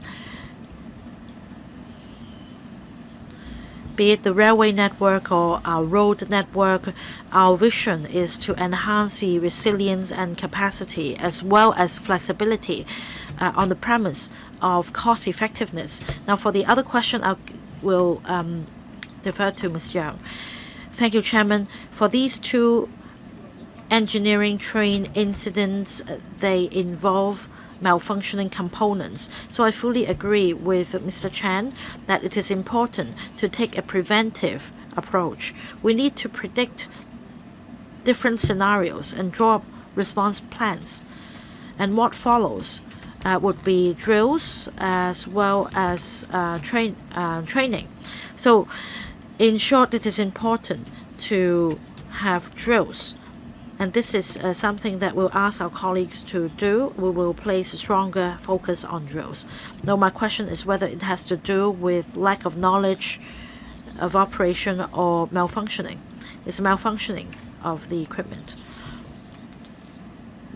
Mr. CHAN Hak-kan, I've read the papers. It seems that every now and then there would be a major incident involving the MTRCL, and that the MTRCL would always bear the brunt and face criticisms. And I fully agree with what the Secretary said, with power comes responsibility.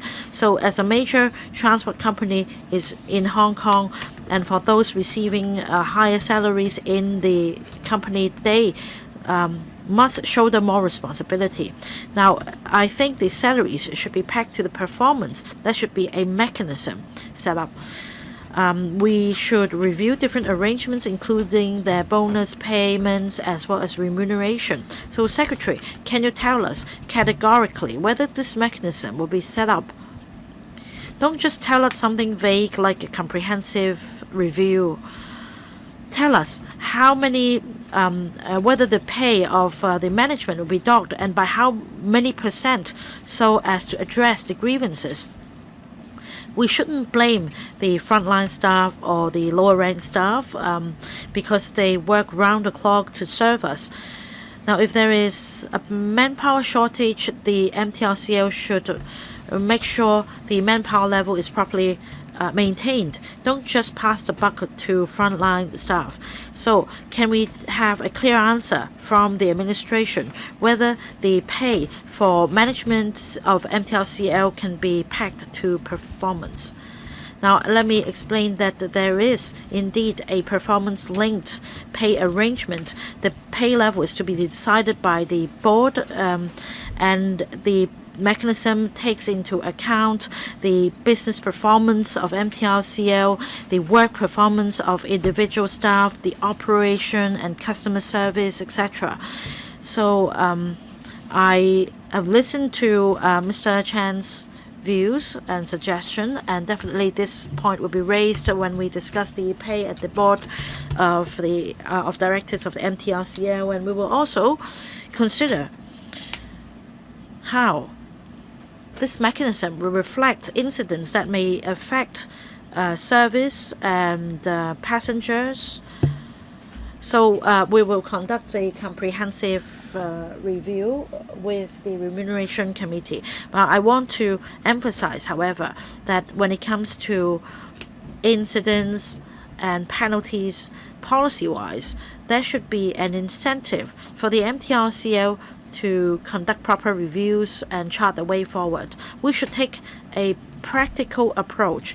As I've always emphasized, we should not just be receiving reports and conducting reviews. We must make a joint effort with the frontline staff. Thank you, Chairman. Now, I understand from the Secretary that remuneration will be set according to a basket of factors, but I want a mechanism set up that can cater for ad hoc incidents, and that their pays will be docked by perhaps a certain percentage when an incident arises, so as to be accountable to the public. So, because the MTRCL is a profitable company, it runs a business and it provides services to the public. So in order to also, the primary responsibility is to provide safe and reliable public transport. There should be a mechanism, as I said, set up, and not just give consideration to a basket of factors. I'm the last to speak, and I see that Mr. Stanley Lee has asked for a second round. So now it's my turn. I have a technical question. As mentioned by other members, the incident had to do with a power trip of an overhead line. Why did it cause a full disruption? Why did it affect the signaling system? I hope that the management of MTRCL could provide a better explanation, since this is an issue close to the heart of members here as well as the general public watching the webcast online. My next question is about the Chuan Kwan O Alliance signaling system. As mentioned by Mr. Tien, I understand that this will be replaced. Now, is it that the design of this new system is such that this kind of incident will not be repeated and that the fault will not cause a full suspension of service? My next question is this. The Cross Harbour section was affected, and yet the shuttle bus routes didn't go across the harbour. Now, I appreciate that a lot of factors were at play, but even if cross harbour services are not provided by shuttle buses, would you discuss with the cross harbour, franchise bus companies about the cross harbour sections so as to put in place arrangements to help passengers? And I also would like to respond to the point about drills. Some more practical drills should be conducted, and I think the MTRCL and the EMSD should make the information public. It is important to prepare, paperwork is important, but our frontline staff and middle management should not spend the entire energy on desk-bound work. Like our firefighters, they should be trained, and there should be more training and drills for them, especially for drills without a script, so to speak. Now, every year incidents happen, but the overall performance of the MTRC remains world-leading. So we're trying to excel ourselves. The MTRC should always seek to excel itself. You should be on a constant quest for enhancement, and for that, transparency matters. In the past, when major incidents happened, investigation reports had to be submitted. Back then, there were press releases, and the reports would be made public. But then for the East Rail Line's engineering train incident, had we not held this meeting today, we would not be even aware of the investigation report. We learned only from the investigation report that something was off with the guidelines. So we shouldn't treat the electrical's comments and the Bureau as something negative. We need transparency. The last thing we want to see is to just leave those investigation reports on the sidelines and not mention them. Chairman, you made a good point.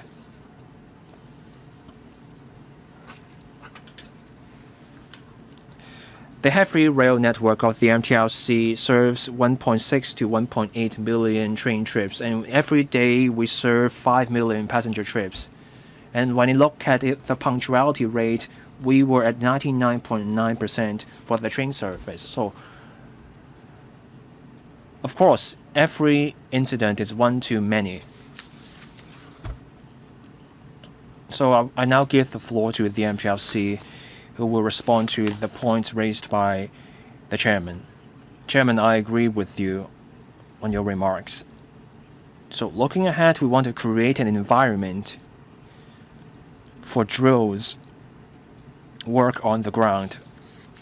On the Cross Harbour section, we will also explore this idea. So we can do more shuttle buses or working with other transport operators. We will consider those options. On the investigation report, we will look into this.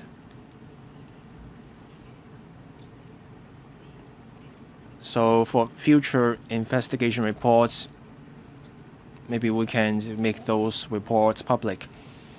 Now, on the technical points, Mr. Lee Kim-hong can tell us more about why the power supply system ended up affecting the signaling system. After the incident, we checked our log for the signaling and power supply systems. When the short circuit happened, data transmission became unstable for the signaling system, and then because of the fail-safe feature, the signaling system was reset. Other stations kept talking to the signaling system of the station affected, so we spotted the problem. But then our engineers performed emergency repairs and normal operation resumed. So with the new signaling system, we will see fewer such problems. We will keep exploring this. We will keep looking for ways to do better. We will try to minimize the interference. We will look for a way to achieve seamless reset. Mr. Stanley speaking for the second round, 3 minutes. Now, my follow-up question goes like this. I asked for reasonable compensation, but I haven't heard any positive response from the MTRC. Extra points mean nothing to the public. We need free rides for the people affected. There are people who have bought metro passes. What do you do for them? You should not skimp on such things. All that we got is higher and higher fares, but the service standard is declining. Now, on emergency response. Last week, people were prevented from entering some stations. But there were other facilities inside the stations. Escalators, footbridges can only be accessed through those MTR stations, but those stations barred people from entering. For example, Polam Station, people wanted to enter a mall on the top side, and there were people trying to pick up their stuff, and they could not do their shopping because those stations barred people from entering. So this should be fixed. 2 questions. Now, let's see if the MTRC has anything specific to respond. I think Mr. Lee brought up many details. Maybe the MTRC should follow up with Mr. Lee after the meeting. But let's see if MTRC has anything to say at this point. On compensation and points. So our plan is to offer enough extra points for people to obtain a free ride by redeeming the points. We do note the members' comment. We will think about this. This is not about skimping, not about saving money.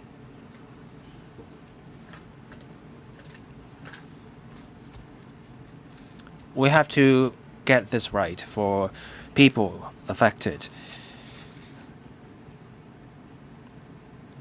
Now, on access to other facilities through the MTR station, my colleague, Charis, can tell us more. Thank you.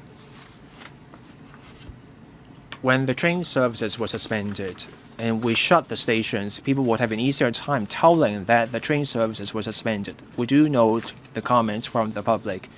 We will explore a way where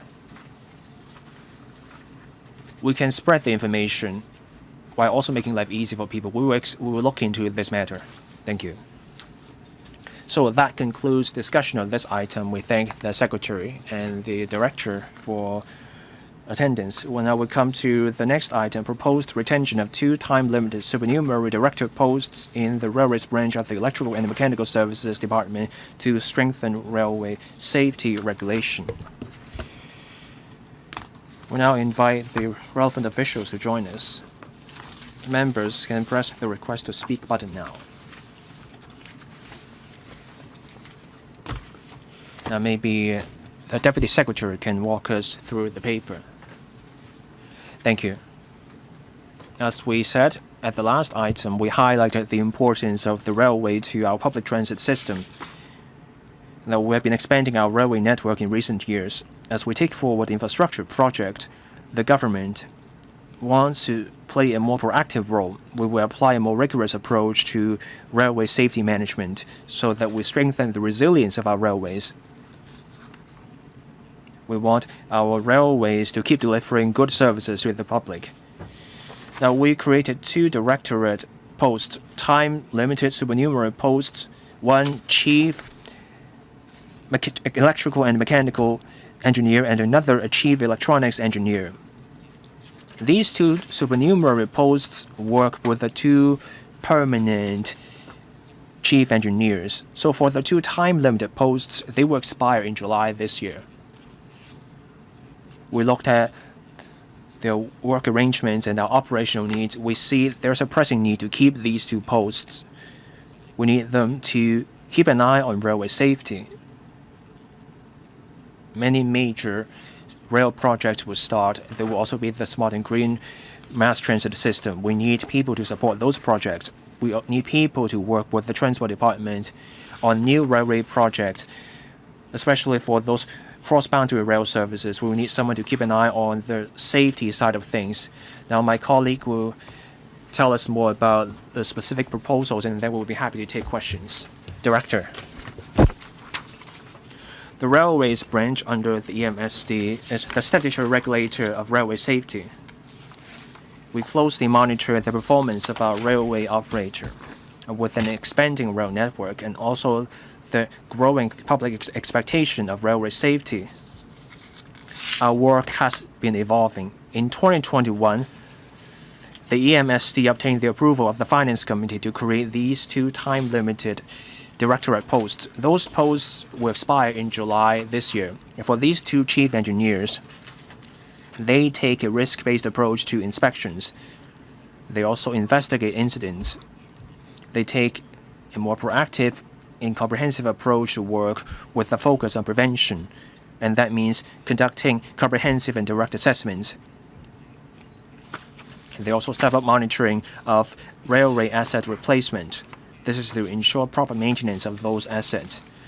The C&DAs aside and also the asset replacement aside, these two chief engineers also look at the performance of the MTRC as well as the delivery of new rail projects. The work covers working on the independent monitoring panel to oversee the full review of asset management and replacement. For new projects, these chief engineers also oversee the safety management. They play a part in the advanced planning and subsequent delivery. With 4 years of experience, we believe the regulation makes a huge difference for railway safety. We need to keep doing the work. That's why the government sees the need to keep these two posts so that they can lead their teams to face future challenges. The focus of these two posts will fall in 3 areas. 1, involvement in the delivery of railway projects, and that includes the 5 MTRC projects that have started, and also the work about the Northern Link new main line, and also the cross-boundary smart and green mass transit system. These engineers will work with the project teams. They will offer long-term leadership over railway safety regulation. The second focus is to take stock of the experience.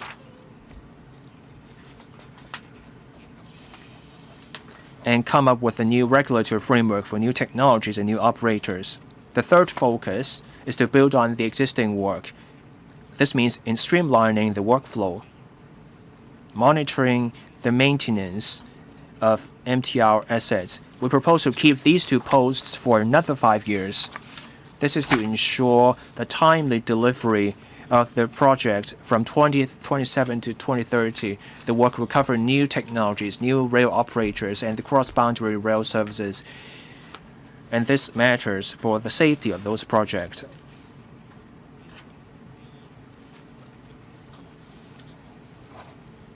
After 2030, we will see a peak in the delivery of rail projects, and these two posts will play a role in laying down the safety frameworks. Now we're in the cycle for comprehensive and direct assessments. These two posts will help us oversee the implementation of improvement recommendations. Now we are seeing a railway project boom in Hong Kong.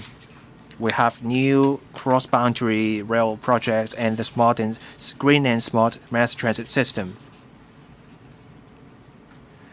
So the railway projects will have a bearing on our integration in the GBA. Smooth delivery of railway projects will play a key role in fostering our socio-economic development. The EMSD will continue to do its job as the statutory railway regulator. We will act as the gatekeeper. I hope members will support the proposal to retain these two chief engineers' positions. 4 members are waiting to speak. Mr. Michael TIEN, Mr. Frankie Yik, Mr. Chen Hong, followed by me, Mr. Michael TIEN. 4 minutes, questions and answers inclusive. Thank you. The proposal is to keep these 2 posts. In any case, I will force the government to keep these 2 posts. We need these officers. I need the government to wear a different hat. You need to look at not just safety, but also moving with the times. Take the light rail transit. There will be new trains for the light rail system. There will be tendering. And then the new trains will be delivered in 2033. I have been calling for the removal of the overhead cables. Let's make the trains work like electric buses so that we don't have to worry about typhoons and fallen trees. Will these 2 posts monitor the work of the MTRC on this front, or is it off your hands?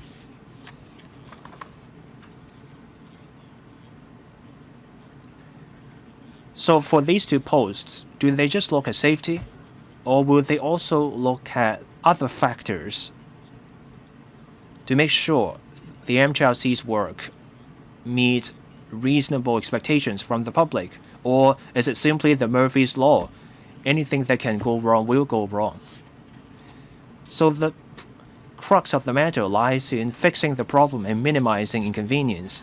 Now I turn to engineering trains. Do these officers take part in the design of engineering trains? Do you require the MTRC to adopt the latest technology? Do you make the MTRC get new engineering trains? Can you make sure swift action, swift removal of engineering trains in the future? I don't know if this will happen. Now, for all signaling systems, they will be replaced across urban lines. It will take another 4 years. For Chunwan Line, it may be done this year or next year, but then no more update. So, good luck. In 2029, new signaling systems will be in place for all urban lines. Can the EMS still ensure that the new signaling system will not lead to full suspension across lines? No matter what happens, will we be able to keep bi-directional trains along single tracks as a form of basic service? If these questions go unanswered, and if the government says you will look at safety alone and your existing role,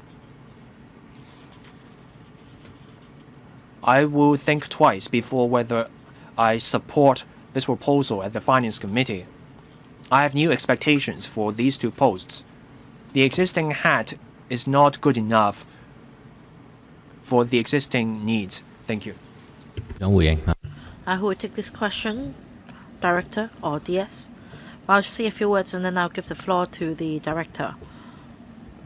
I fully agree with Mr. Michael TIEN that when it comes to monitoring of the safety of railway system, we need to move with the times and upgrade our services. So this is of paramount importance. The government as well as the EMSD have oversight at different levels of the services provided by the MTRCL. About asset replacement or replacement of components, we consider how cost effectiveness can be achieved without compromising services.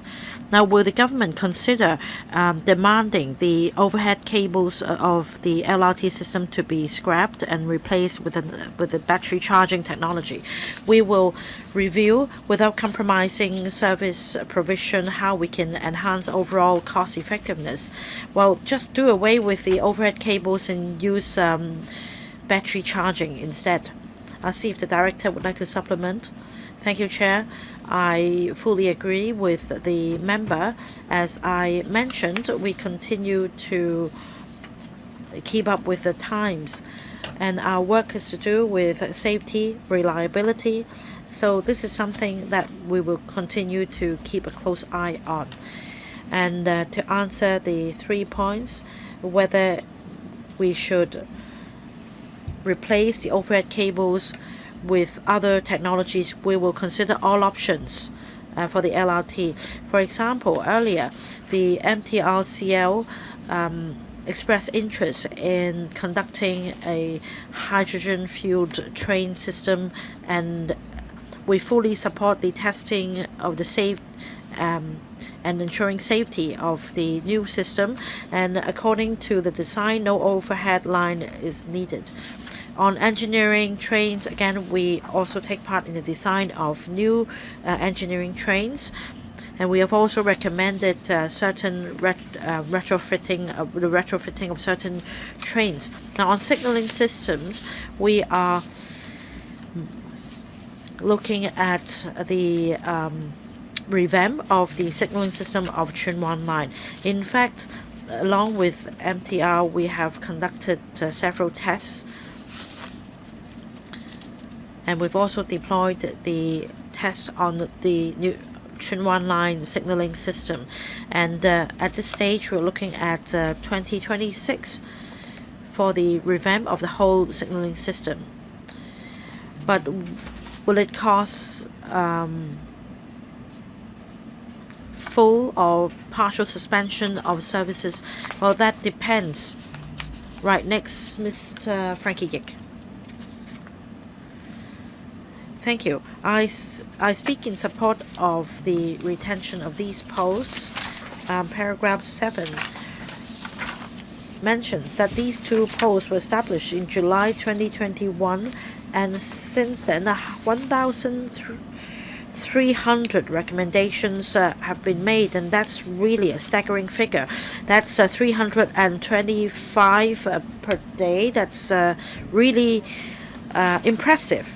Now, I support the government's participation in safety-related matters.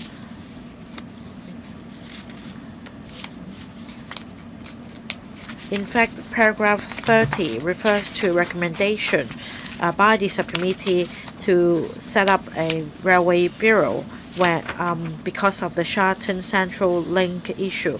Now, it's been years, and that the railway systems are being expanded. A number of lines will come on stream. There may also be new operators. So I believe we need coordinated efforts within the government on railway-related matters. So I definitely support the proposal. Any response? Thank you, Chair. I thank member for the support, and we fully agree that there should be better oversight over the railway network, and we have been conducting reviews. In recent years, the EMSD has been conducting auditing rather proactively. We start early. In other words, at the stage of design, we already considered the safety coefficients so that we can handle the safety-related incidents better in future operations. Mr. Chan Hak-kan. Thank you, Chairman. The administration has proposed to retain 2 time-limited supernumerary directorate posts. Now, I just referred to the paper in 2019 about establishing these 2 time-limited posts, and these 2 posts will lapse on the 16th of July 2025. So, having reviewed their duties, the administration is of the view that these 2 posts should be retained. But I see some standing items in the list of duties in the paper. There is no time frame to speak of, at least not the 3 or 4 or 5 year basis, because it involves the safety and asset management of the MTRCL.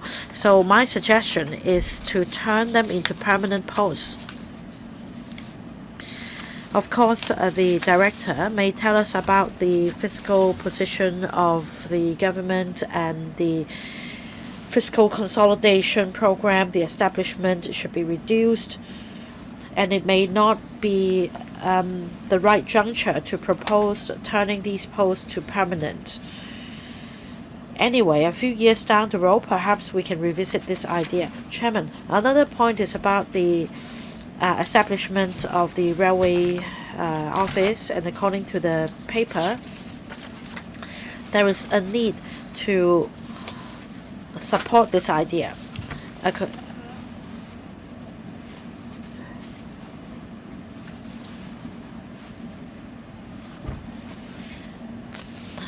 Now, if it is not impossible to, if it is not possible to upgrade this post to a permanent post or to a higher rank, then we should perhaps just say put for the time being. But since we have a lot of matters on hand about safety and asset management, I do think that a dedicated office should be set up to oversee railway matters. Now, I don't really agree with what is set out in the paper. There may be various obstacles. Perhaps you'll be stopped by the Legislative Council because of different reasons. So it's just a matter of expediency. I fully appreciate the difficulties. So for the time being, I think that these posts should be retained. But further down the road, we should revisit this idea of a dedicated office and the relevant posts. Now, my question is this. Comparing to the 2019 paper, I see that these two posts have taken up some extra duties. For example, for Railway 3, I see that there are new elements such as the Hon Q section and the Northern Link. And for Railway 4, I see that there is something new on the portfolio, including the third runway system and new railway lines. Now, as far as safety is concerned, I see duplication here. Safety of the new railway lines and asset management and safety management system, etc. Can you tell us more about the division of work in relation to new railway lines at the Hon Q, Qianhai, and also the Northern Link? Director. For the Chief Engineer R3, the post holder will oversee the cross-boundary railway project, the safety monitoring system, the review, etc. Now, this may involve a new operator and alignment of rules and regulations with the mainland railway system and other cross-boundary arrangements. So there is a lot of work. As for Railways 4, this chief engineer will be responsible for smart and green mass transit systems in Kai Tak, Kowloon East, Hon Q. Again, new technologies and new operators may be involved. The level and the technologies involved are different. So that is why we need two different chief engineers. And they will also continue to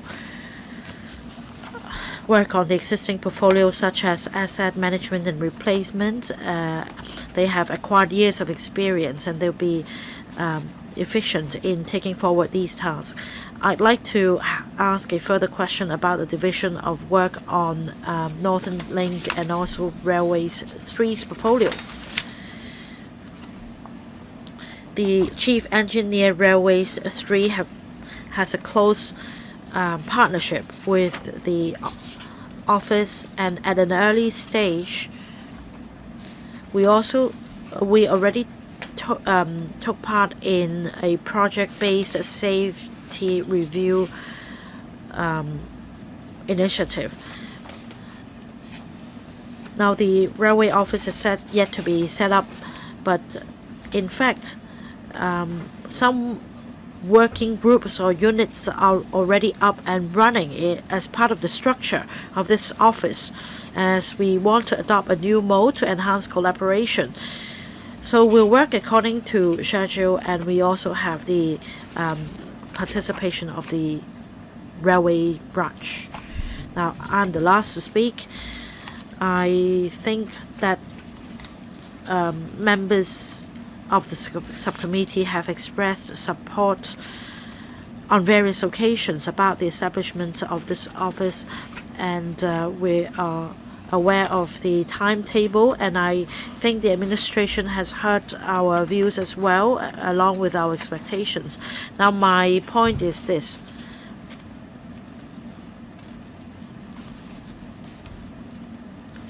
Apart from day-to-day monitoring of the railway operations, one important aspect of the portfolio is new railway lines and the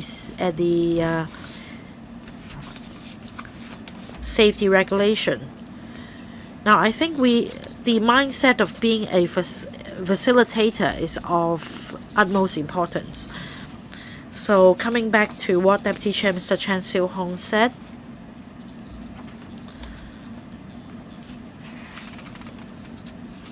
these two post holders will need to work in synergy with the RDO or the Northern Link office to be set up, and it is important that they work as one.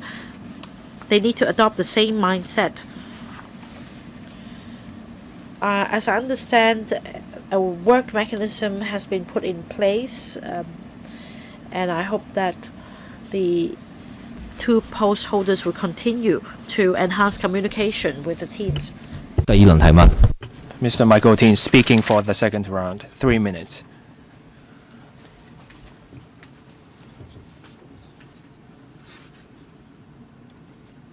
I asked a question about this 5-year delay in completing the signaling system upgrade for the Chun line.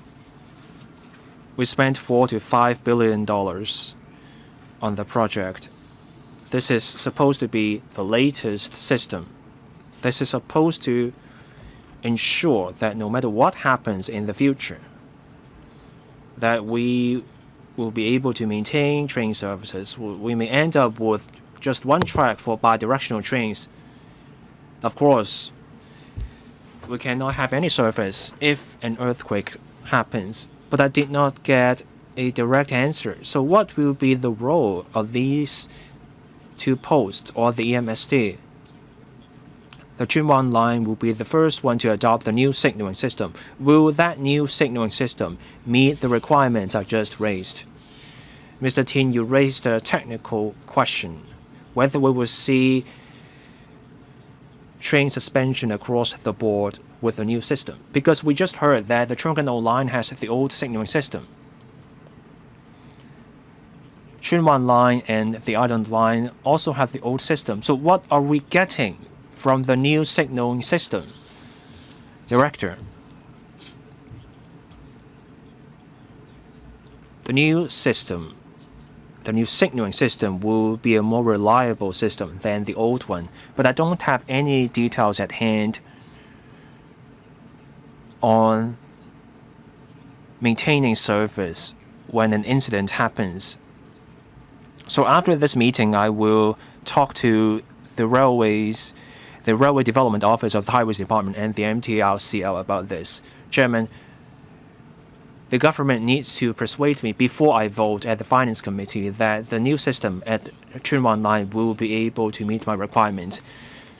So I get the impression that members support this establishment proposal. So this proposal will reach the establishment subcommittee for scrutiny. We have no other business, so I adjourn the meeting here.